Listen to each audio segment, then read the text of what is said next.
यहाँ के हमने शहर को अक्सर मिलकर साफ करते हैं। तो बेसिकली आपने बता दें कि जब हम शहर की सफाई करने जाते हैं क्या मसले हैं।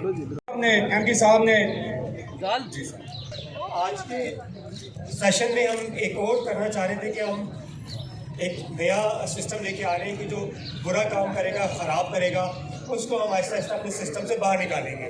लेकिन अगर कोई काम अच्छा करता है तो उसको हमने अप्रिशिएट भी करना है, उसे प्रमोट भी करना है, उसे इनाम भी देना है। इसका सिलसिला हम आज से शुरू करने जा रहे हैं क्योंकि मीडिया अभी अवेलेबल है। मैं चाहता कि बाकी बातें बाद में हो जाएं। हमने रावी टाउन से 3 अपने बेहतरीन जो सैनिटरी वर्कर्स हैं उनका इंतखाब किया है। हमारी कोशिश होगी कि हम हर महीने से उसमें जोन 3 में रियाज मसीह बल लाल मसीह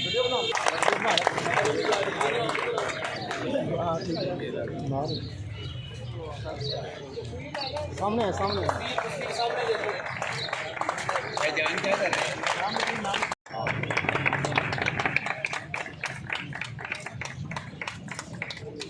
नाला